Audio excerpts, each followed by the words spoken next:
Hiya, Barbie. Hi, Ken. You want to go do a podcast? Sure. Jump in.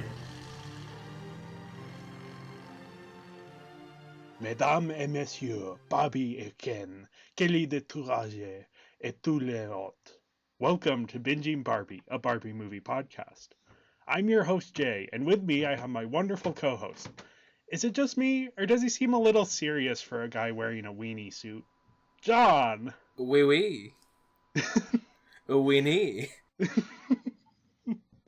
For those of you just joining us, we are a podcast about Barbie movies. Each week we watch one of the straight-to-DVD animated Barbie movies, and we rate its story, characters, animation, voice acting, and music to see how it stacks up. This week we will be talking about the 18th animated Barbie movie, and the, I believe, second movie that takes place in France, if you couldn't tell from our introduction, Barbie, a Fashion Fairy Tale. Fashion. Indeed. So, this is, we're 18 movies in, pretty far here. Yeah, and this movie was released on September 14th, 2010 on home media, and then it aired on Nickelodeon November 21st, so little ways later. And it was directed by William Lau. He's returning, he's done a lot of these movies, and written by Elise Allen, also returning, also has done a lot of these movies, and with music by B.C. Smith, he's a newer addition to the team. He did the music for the last movie as well. Then there's also some original songs, which we'll talk about later, I think. But yeah, it is the most meta Barbie movie we've seen thus far. Sure. Because the story here is that Barbie is the main character, and she's an actress who acts in these movies, and we actually see posters for other previous Barbie movies in her trailer. But she gets fired from an acting job, and her boyfriend Ken breaks up with her. And sort of at her lowest point, she gets encouraged by her friends to visit her Aunt Millicent, who runs a fashion house in Paris. Millicent has fallen on tough times, and she's about to sell her fashion house to the company Hot Dogateria, which, yeah, quite the name.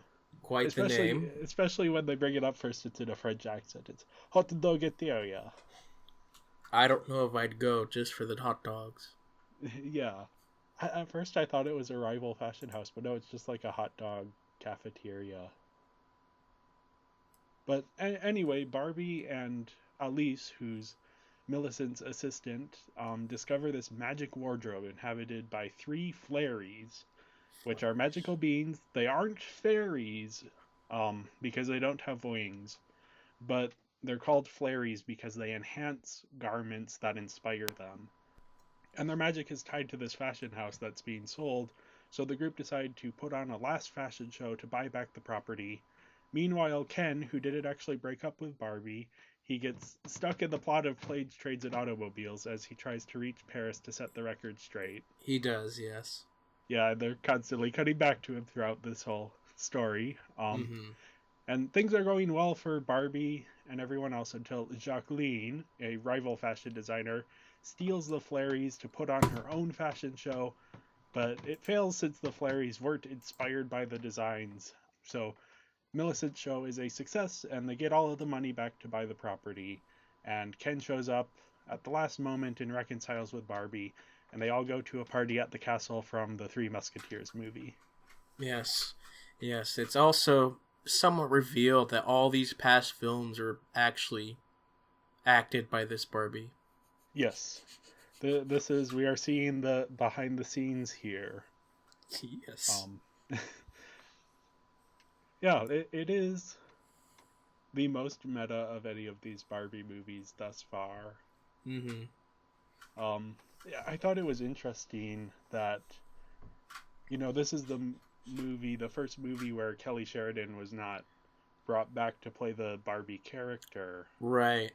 And then in this movie, it starts with Barbie getting fired. I thought, is there something going on there? It's really more of an allegory of their change in content, because it starts out with the fairy tale type story, and it's revealed to be, no, it's real life. We're switching away from these type of films. Let's do fashion instead. Yeah, it's sort of because they start out on the set of Princess and the Pea. Mm-hmm. And then zombie peas show up, and Barbie isn't too happy Start about that. rapping. Yeah. In 2010. What is this, the 90s? Yeah, it's an odd scene, but it starts out the movie very It's strongly. very outdated, my goodness. Yeah, it is interesting. Even in 2010, this is so outdated. But then at the same time, I think there are elements that are actually maybe more relevant now. There's this thing of when Barbie's fired, there's this sort of online response to it. Right, yeah. It's sort of this. They even bring up Twitter directly, which who knows if that will be outdated in a few weeks or a few months or something. But for now, as of recording this episode, it's still relevant. Somewhat. Yes. And yeah, I don't know. I thought those meta elements were kind of fun here. Mm-hmm. And then it even gets into these questions about artistry and audience, and sort of the message of the movie is being true to yourself as the purest form of, well, in this case, fashion, but sort of this artistic expression as well. Yeah. And yeah, by the end of the movie, Barbie has been brought back to direct her own movie.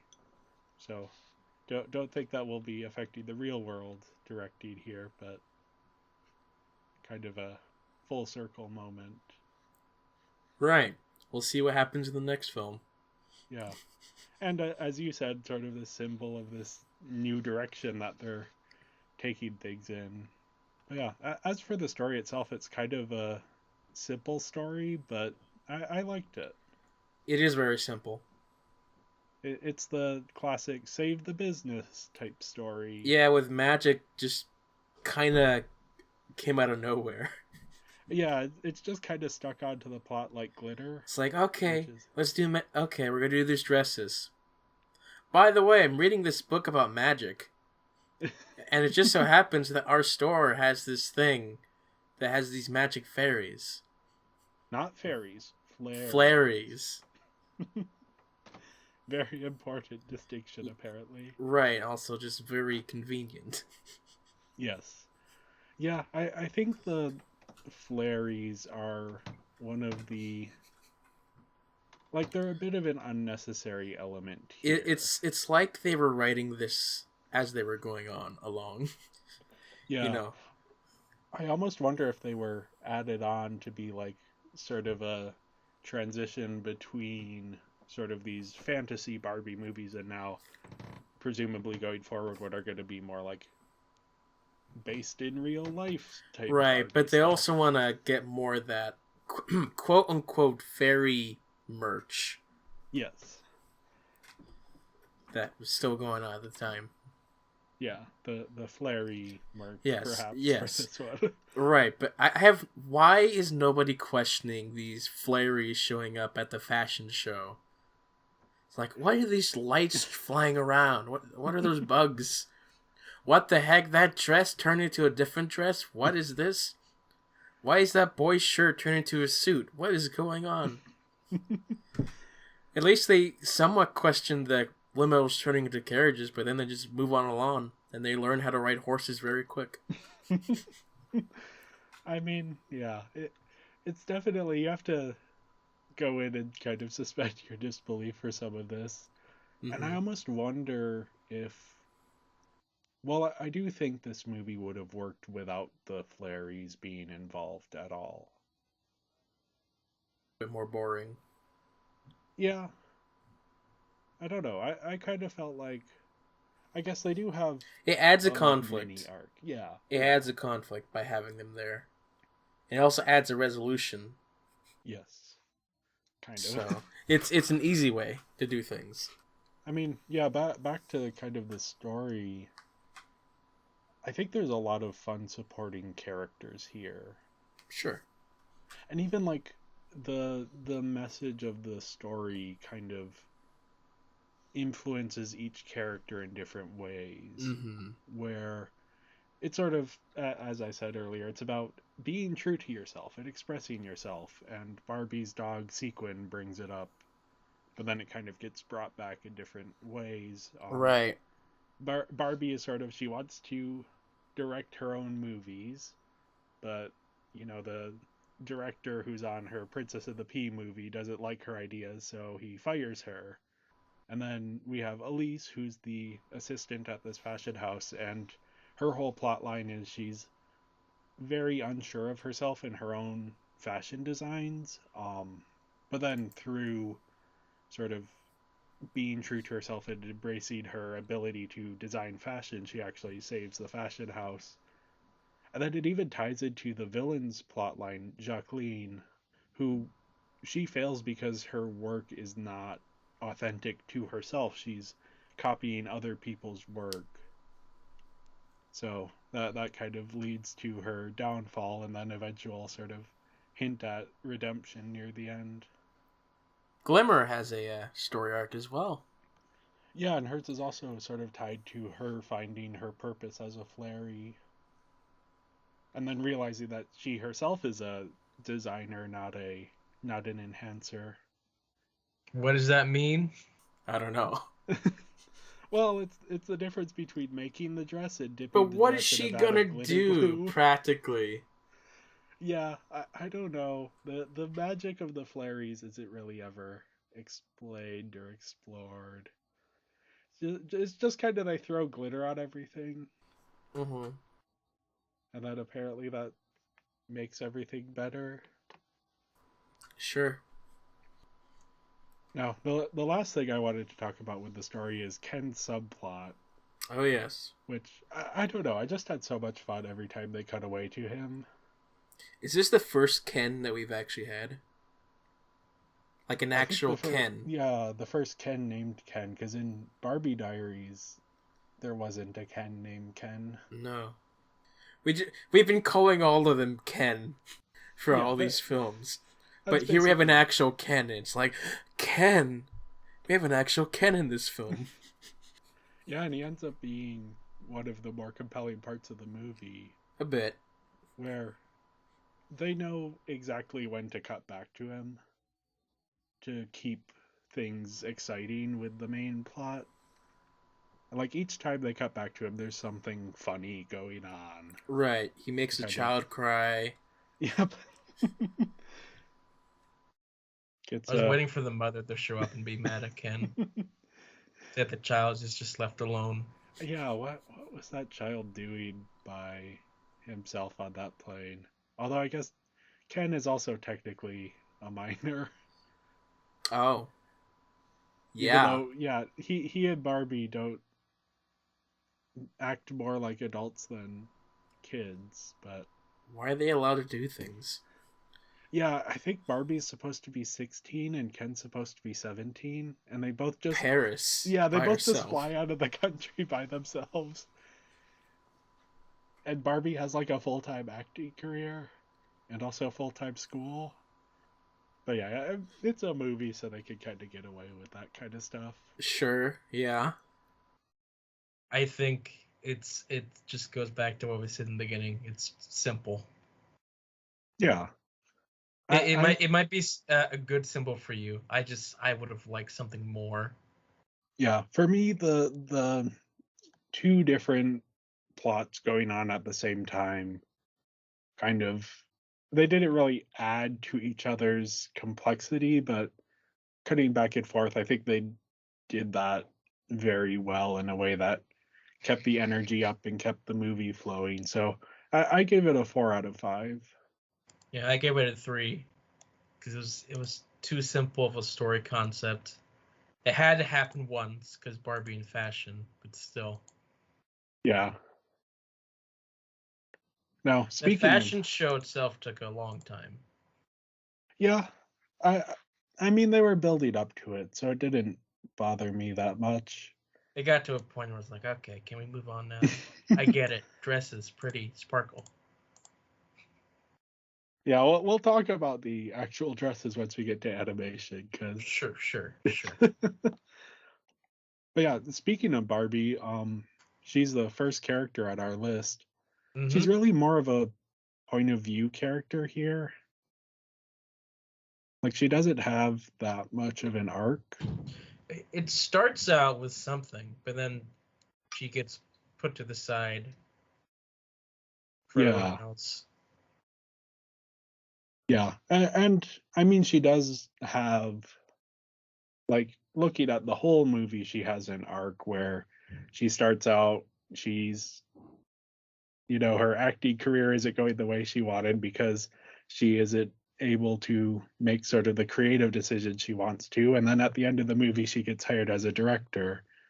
So that is somewhat of an arc. But yeah, it's like the first 10 minutes of the movie are the setup for her arc, and then the last 2 minutes of the movie are the payoff. And in between, there isn't a lot of movement for her. She's just kind of supporting the characters around her. Mm-hmm. Which, speaking of, first we have Elise, who's the French assistant at this fashion house. Yeah. She's an interesting character. I think she might be the best character in the movie, though it's a close race with Ken. She's initially very unsure of herself, but her arc in the movie is sort of growing in this confidence and learning to express herself and then also taking inspiration from the things around her. Yeah, I don't know. I thought, especially since the message of this movie is about self-expression and yeah, I found her arc compelling here. I think that her arc worked with the story. I personally didn't really find her that compelling. I thought she was fine. She did her job of being the shy, insecure about herself. So, no, she's fine. No, I will say Ken's got to watch out because there's definitely something going on between her and Barbie. They even have like the classic meet cute where they run into each other and drop everything they're holding. Whatever you say. Like they ride around Paris on like a scooter. Mm-hmm. That's a very romantic thing to do. But yeah, Ken, I found him a compelling character as well. He's dorky in the best way. Yeah, I don't know how to put it beyond that. He's just kind of, everything he tries to do inevitably goes wrong, but he still perseveres. Does Barbie not have caller ID? Apparently not. I don't know exactly what technology these Barbie movies are using. Right. His How? last movie. Oh, go ahead. But I don't know how the phone call happened. Yeah. So it must have been that. Yeah, because that's one of those moments where like they introduce this random kid and Ken who she's running lines with Ken and then recording them and then plays them back. You immediately know. Yeah. Like, she probably did it. And I thought she was going to be like the villain of the story because she's introduced before the actual villain of the story is introduced. Right. But no, she's just in that one scene. Right. So I guess she like got a hold of Ken's phone for long enough to prank Barbie. But then even like what's the point of her prank? Like, is she trying to sabotage the relationship because she's in love with Ken? We don't know. It's just there to have the conflict. Yeah. And Barbie's friends disappear as well. Yep. They just, I don't think they even show up at the end for the fashion show. Well, they watch it. Live stream. Oh, they do? They watch it on the live stream. Yeah, Ken and Barbie are kind of the only ones who stick around from the beginning. Mm-hmm. But yeah, Ken's misadventures are, I think, my favorite part of the movie. Especially since, I know a little bit about Pennsylvania. Yes. Just hearing all these Pennsylvania names is like, okay. I see. That's where you're at. Yep, and he starts out on a plane, and then plane gets grounded, and then has to go in this car, and then gets on a train and falls asleep and goes to the last stop and has to try and get back. And I don't know exactly. Oh no, he takes a cab back. Mm-hmm. And then as he gets out, he rips his pants, then gets on a plane to Paris, and then he gets stuck in a different cab, and the cab has a flat tire. And when he finally shows up, everything turns out all right. But Right. I don't know. I just like that kind of like series of misadventures. Yeah, it's a better bit of levity than what we get for the pets. Yeah, the pets are something. Yeah, they're always something. These past few films haven't been doing them that great. They're just there. Yeah, I think here Sequin, who's Barbie's dog, is Mm-hmm. both better designed and less annoying than a lot of these animal sidekicks have been. Sure. And she even introduces the message of the movie. And then I think the cat has like a few good moments, Mm-hmm. but the dog romance is just, you could have cut that out easily. You could have cut them all out, really. Yeah. The only thing they really do is shave the flaries. Yeah. And that you could even cut out the one dog. Mm-hmm. Like just have Barbie's dog and the cat. The villains don't even have animals. Yeah. Which that's somewhat uncommon. Mm-hmm.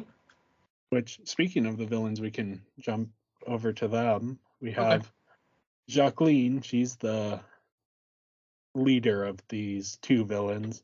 Mm-hmm. I thought she was fun. She's different than any villain we've seen before. She's a fashion villain. Yeah, and even just in the way she comports herself. Right. And yeah, I actually think like her fashion holds up better than the rest of the fashion in the movie, even though she's supposed to be. Though it is all very like of its time. Right. I think her fashion says more French than our main other fashion. Yeah. Mm-hmm. And I do like that they give her a redemption arc. But anyway, Jacqueline has a sidekick called Delphine. Yes. She's the classic sort of underappreciated sidekick. Mm-hmm. Or like the Jacqueline doesn't really pay any attention to her. Right. Even I like the bit with the binoculars where Jacqueline is unknowingly choking Delphine. It doesn't really seem to care about it. Mm-hmm. Yeah. Besides that, she doesn't really have much of a character. No. No, someone with slightly more character is Aunt Millicent, who is an icon. When she roller skated into the movie, I knew she was going to be a great character. I didn't really care about her.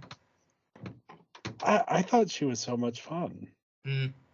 I like this sort of gimmick that she's trying to find a different hobby for her retirement every time we see her. I really saw her as a gimmick. Okay. I mean, you kind of have to have her there to be the owner of the fashion house. Mm-hmm. But I don't know. I just thought every time she was on screen, she added a lot of energy to the story.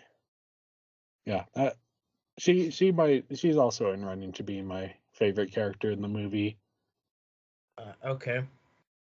She reminded me a bit of the grandpa from the last movie, just in terms of like her. No, kind of I agree. I got the same feeling. Except I felt like this one they were trying to make her seem like a cool aunt.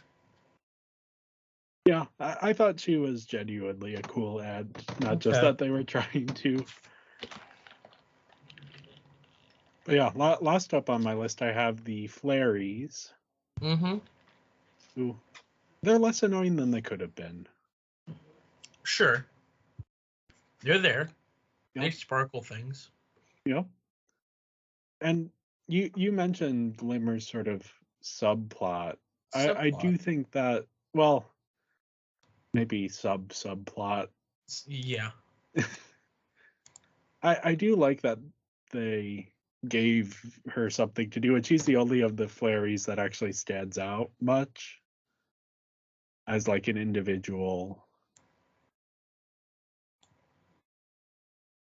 Yeah, I don't know. I don't know if I agree with the instinct that they have to glitterize everything. Right. I don't know what it does. It just looks like glitter. In a Yep. slightly brighter and shinier shade, but that's it. Yeah.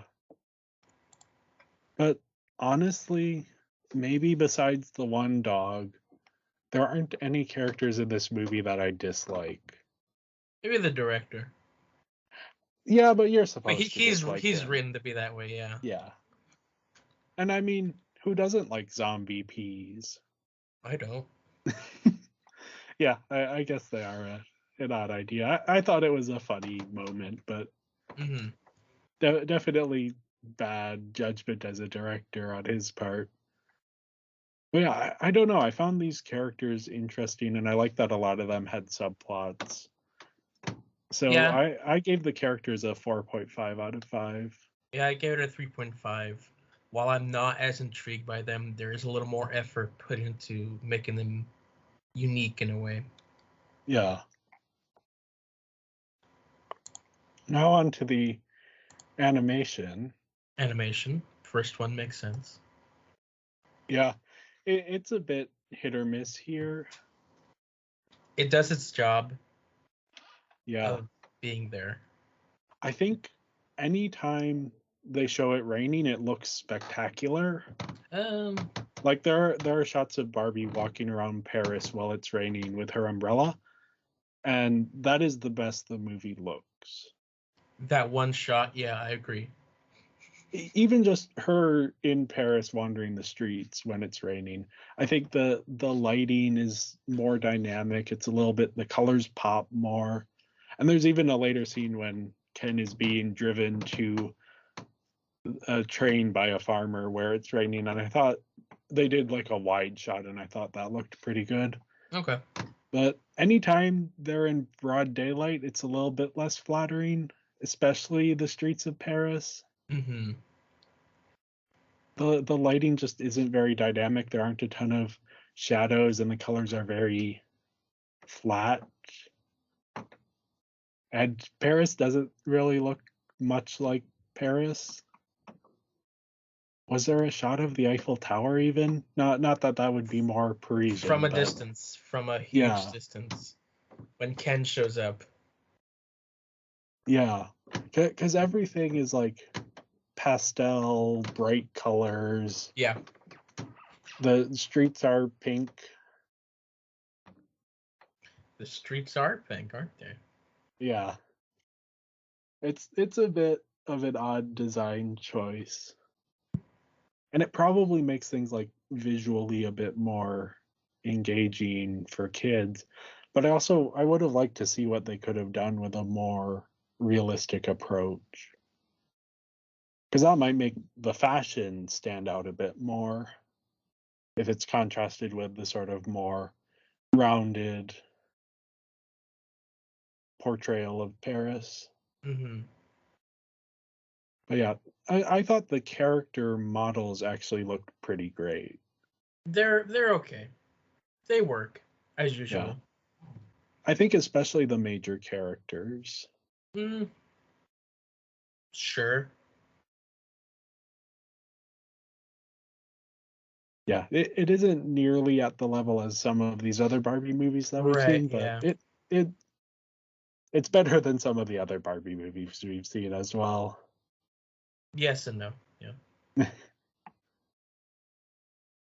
But yeah, do we want to jump into the fashion itself? I thought the fashion was just fine. Okay. A lot of designs were simple. Yeah, it's very of its time. I think that the designs were better before the glitter. Yeah. Yeah, I do not have a medical degree in fashion from France, but Yeah, nor do I have a lawyer degree in fashion from France, but yeah, the fashion is like that, and it's also this is designed for kids.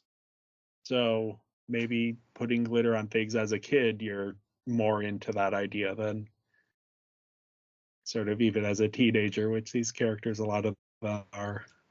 mm-hmm. Now, it is worth noting, one of the bonus features on the DVD that I was watching through was with an interview with the fashion designer for this movie. And she is an actual fashion designer who worked on Barbie doll lines as well. So the fashion in this movie is actual Toys. Yeah, well, not even just actual toys. It is an actual fashion designer coming in and sort of responding to the trends of the time. But yeah, I don't know. It's just not quite my style. It's very much like that late 2000s, early 2010s, and then everything has been dipped in glitter glue. Right, yeah. I gave the animation a 3.5. It is as solid as usual. Yeah, I gave it a 4 out of 5. I think because of those few shots of Paris when it's raining. I think that bumps up my score a bit. Whereas I wasn't nearly as impressed with the animation as I have been in some of the other recent movies. Yeah, on to the voice acting. Okay, this should be interesting. Yeah, Kelly's gone. She is gone. Yes. Tis a shame. Anyone who hasn't listened to our last episode, I can give you the brief summary.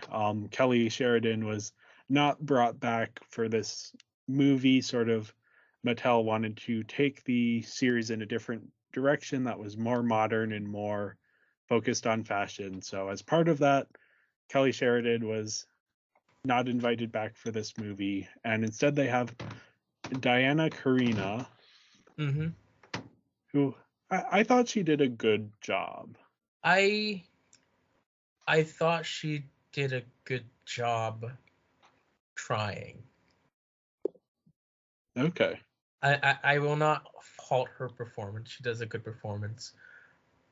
But I don't hear Barbie in this performance. And this is just one of those things where there are some characters you have a voice for them in your mind. I don't think this quite matches. It tries to get there, but it's not quite there. Uh, even back when we listened to Nutcracker, I could hear Kelly and think, yeah, that sounds like a Barbie. This, I don't I don't hear that. It's the same with like characters like Spider-Man. There's been many voice actors to play Spider-Man. Half of them I'm like, yeah, this is great. Other half I'm like, I don't see it. So here I think she does a good job, but I don't think she quite nails Barbie. Yeah, I think that's a fair assessment. I didn't really notice it nearly as much. Um, and it is worth noting this is actually, she had only been in 5 other projects prior to this movie. So this is relatively early in her career that Yeah. she's doing this movie. So maybe it's going to take her a little bit to adapt to it, though. Yeah, later in a My Little Pony spin-off film, she and Kelly Sheridan both play villains of a film Okay, together. that's neat. So it is neat. Are there any references to their Barbie 10-year or? I don't think so. I mean, no, I think we just have to, if we ever watch that, that's just what it is. Okay. Yeah. Now, another performance I did want to spotlight is Alex Petru, who plays Ken. And I thought he was phenomenal here. This is the first of 5 Barbie movies he's in. Mm-hmm. And he really captures what you want from the Ken voice. Does he? For me, at least. Okay. I don't really have a Ken voice. Yeah, I don't know if I have a He's specific, not the roguish the hero that we have for our fairy tale stories. He does have a similar performance to the Barbie Diaries love interest. Which, yeah, since they're going in a more modern direction, it makes sense that it does. Yeah, a lot of returning voices here. As usual, yeah. You know, I was actually noticing I was on my personal Letterboxd account where I have my statistics for the year, and it tells me which actors I have seen most in movies in a year, and mine are all, I believe it's like 20 or 25 actors that show up. All but one are from these Barbie movies. And the one lone person holding down the fort is Tilda Swinton, who is not in any of the Barbie movies. But I may have to post the image on one of our social media sites because it's like, oh yeah, I've seen 17 movies with Kelly Sheridan this year. But yeah, it is, we have had a lot of these same performers coming back over and over again. Mm-hmm. Yeah. So it is kind of interesting to see who they get cast as, and I'm even starting to recognize some voices when they pop up. Right. Chiara Zani plays one of the Fairies, and I instantly recognized her voice here. Mm-hmm. Oh yeah. No, she has a very unique voice. So I also heard Andrea Libman because she uses a lot of the same voice. Okay, yeah. Tabitha St. Germain is here. Yeah. Candice McClure. Mm-hmm. It should be interesting to see, because around this time is when Pony starts. Okay. So see if we start getting new voice actors as less of our big names. Yeah. Like Tabitha. Yeah, it'll be interesting to see how those cross over. Yeah. Who knows? They might go with a different studio in the future. Yeah, I'm not too familiar with the voice acting in the later Barbie movies, so I'll have to see. No, my oh, go ahead. No, go ahead. Now, my last thought here with the voice acting, I was surprised by the accent work here. Some of the accents were a bit iffy, but overall it didn't bother me too much. It's better than Spanish. Yeah. Yeah, I thought the accents were fine this time around. I mean, I'm not really bothered by accents in general, but they put some more effort in this. Yeah, or it could just be that I'm less familiar with the French accent, so I didn't notice as much. But yeah, right. I thought nothing took me out of the movie as much as the accents in Mariposa did. So overall, I gave the voice acting a 4 out of 5. Just really solid all around. Even though Diana Carina is kind of still finding her footing as Barbie. Yeah, which is why I give it a 3.5, which is still solid, but not quite as strong as it could be. Yeah. Now, last up, we have music. And the background score is once again a little bit forgettable. A bit. But this movie has a ton of original songs. And I thought quite a few of them were fun. My favorites here. Oh, go ahead. They fit the style. Yeah. My favorites here are Life is a Fairy Tale, which is the opening song that's sung by Tiffany Giardina. Then we also have Another Me. This is Barbie's sort of traveling song, sung by Lindsay Sorensen.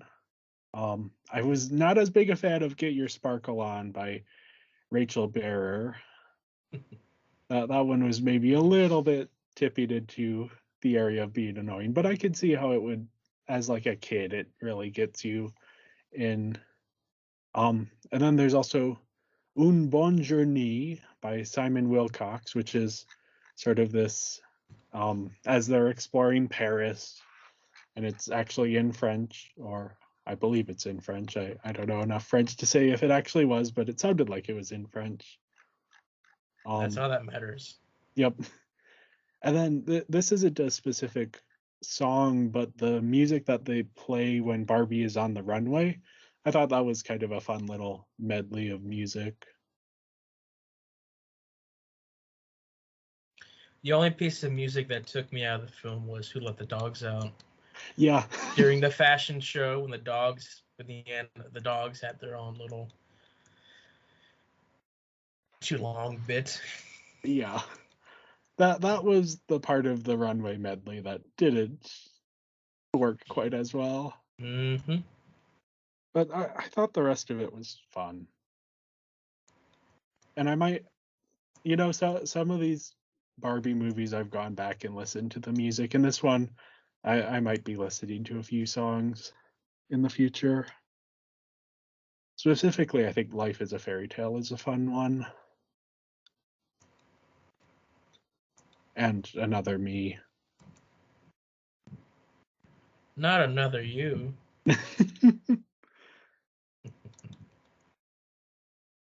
Yeah, overall I gave the music a 4.5 out of 5. Again, the score itself isn't great, but these original songs really added something for me. Yeah. Originally, mine was going to be 3.5, but as soon as I heard that Who Let the Dogs Out, it went down to 3.3. Yeah, I think that's a fair thing to criticism. Because the moment itself just isn't great. Which leaves my total 16.8, which is 67%, which is a 3.4 5-star rating. Yep, I have a 21 out of 25 total, which is an 84% or a 4.2, and that leaves us with an average of 18.9 or 75.6, which is on our 5-point scale. That's a 3.78, which lands this movie just beneath Mariposa and Swan Lake in our rankings overall. So sort of middle of the pack here, though. I can believe it, yeah. Yeah.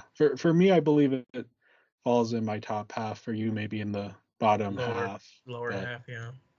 Kind of hits the solid middle when we average it out. Yeah. After 18 films. Yeah. I don't know. I went into this because it's the sort of new era of Barbie movies that I'm less familiar with. I went in very worried. I mean, the title Fashion Fairy Tale wasn't giving me a lot of hope. So I was pleasantly surprised that I enjoyed this as much as I did. I was expecting something worse, yeah. Yeah, hopefully that stays true. Any thoughts before we wrap this up? No, let's just wrap this up. Okay. Yeah, thank you everyone for listening. Make sure to follow us on social media. We are Binging Barbie Podcast on Instagram, at Binging Barbie on Twitter, assuming that Twitter is still a thing when this episode comes out, and Binging Barbie, a Barbie movie podcast on Letterboxd. There you can find an up-to-date list of all of our Barbie movie rankings. And join us next week for our discussion of Barbie, A Fairy Secret. Will it impress us as much as this did, or will it live up to our less than stellar expectations. Will it be a secret? Yeah. Well, we may have to not air that episode to not let the secret out. Right. Well, join us next week to see if we actually talk about the movie at all, or if it's a secret too good to reveal.